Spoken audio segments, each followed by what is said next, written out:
Sebenarnya ini salah satu sisi negatifnya online konser lah sebenarnya. Band atau musisi yang punya digital presence gede doang yang bisa sustain untuk membuat sebuah pertunjukan online gitu. Role model itu akan diberikan, akan muncul pada saat konser drive-in konser ini terjadi pada bulan Agustus, dan itu adalah band besar Indonesia, apakah itu Kahitna maupun Noah. Halo pembaca Babe, selamat datang di Babe One on One edisi di rumah aja. Di era new normal atau bisa kita bilang masih transisi ya, masyarakat khususnya para pecinta musik sudah mulai bertanya-tanya kapan kita bisa kembali berkumpul untuk menikmati hiburan musik dari para musisi kesayangan. Nah, ini sudah dipikirkan oleh para musisi dan juga pihak promotor, namun tentunya tidak mudah di tengah pandemi ini untuk menggelar konser musik. Apa saja pertimbangannya dan kira-kira model seperti apa yang bisa dilaksanakan sehingga masyarakat bisa kembali menonton musisi kesayangannya dan industri musik Indonesia bisa kembali pulih dari corona. Nah, dua narasumber saya ini cocok banget untuk ngobrolin hal ini. Kita akan langsung simak ya.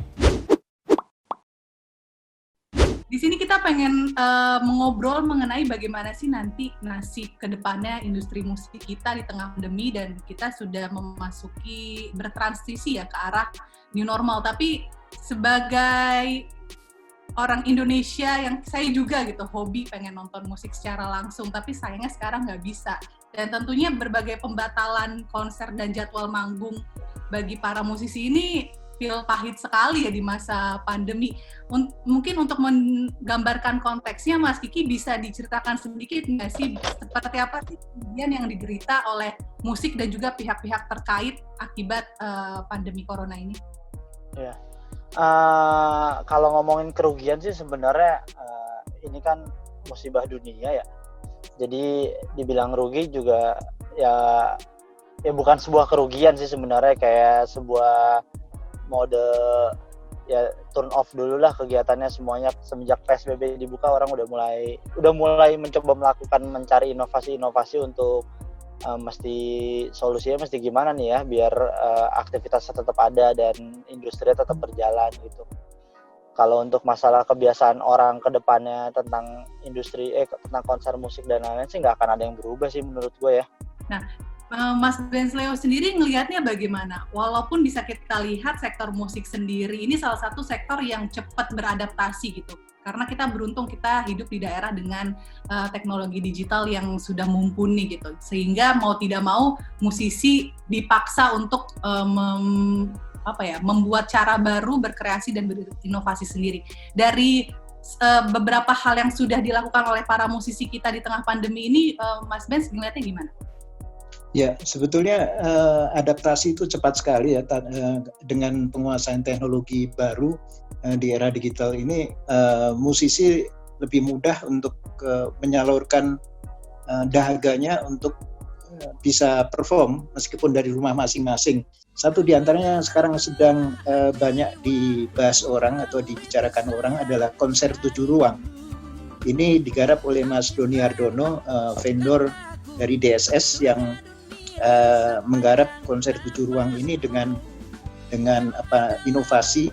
Ya, Mas Kiki, kalau misalnya artis-artis atau musisi yang punya nama besar gitu, yang sudah stabil gitu, mungkin tidak terlalu khawatir gitu. Tapi kita tahu ada banyak musisi yang menggantungkan penghasilan dari job manggung, off air, dan performance secara langsung gitu.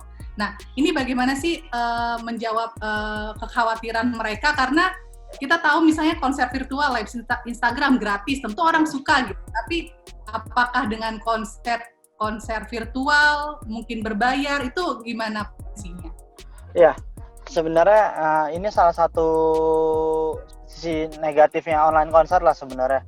Band atau musisi yang punya digital presence gede doang yang bisa sustain untuk membuat sebuah pertunjukan online gitu.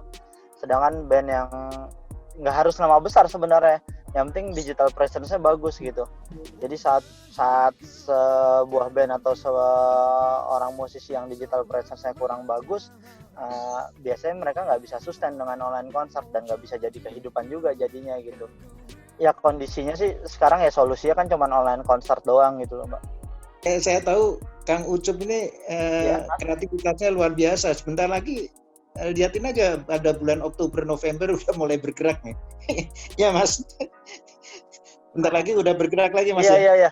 Ya kalau dari sisi offline event di November kan udah banyak tuh event-event yang memutuskan untuk pindah tanggal ke November gitu. Asumsi mereka kan di November kondisinya udah pulih lah.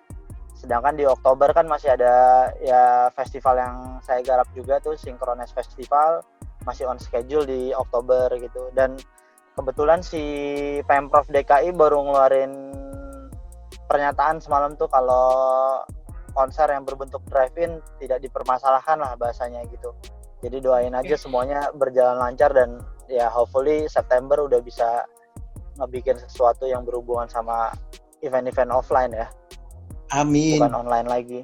Jadi lagi-lagi kita akan bicara role model itu akan diberikan, akan muncul pada saat konser drive-in konser ini terjadi pada bulan Agustus, dan itu adalah band besar Indonesia, apakah itu Kahitna maupun Noah. Karena dari situ akan ketahuan, oh ya ini contohnya kayak gini.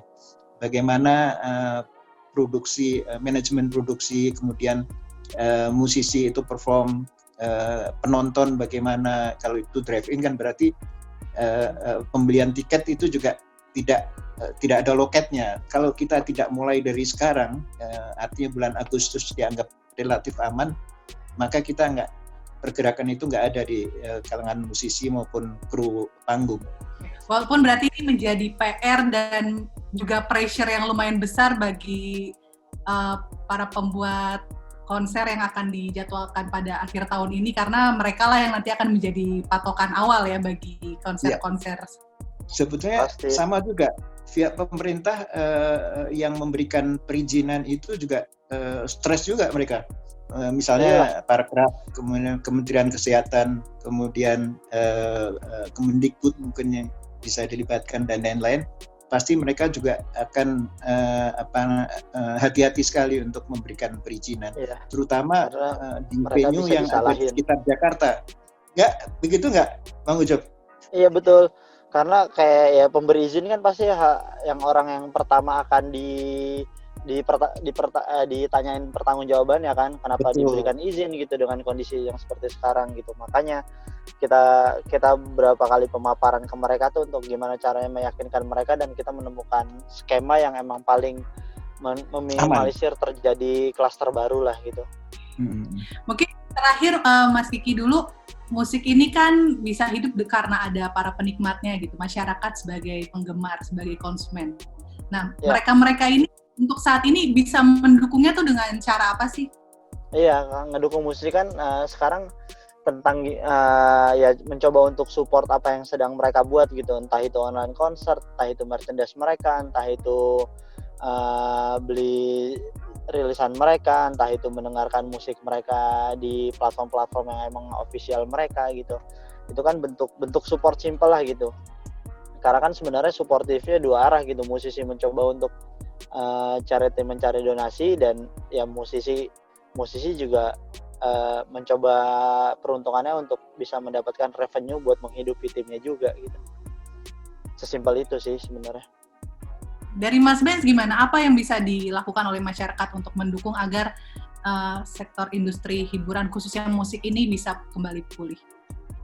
Ya, yang pertama harus dilakukan adalah musisi, ya, termasuk dalam hal ini tentu saja penyanyi dan juga sound engineer dan lain-lain, jangan patah semangat. Mereka tidak boleh pesimis terhadap adanya pandemi sampai kapan gitu ya.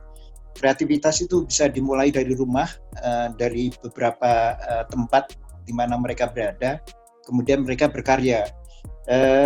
Jangan lupa bahwa di tengah pandemi ini ada karya-karya baru yang selalu diapresiasi sebagai bagian dari kekuatan mereka.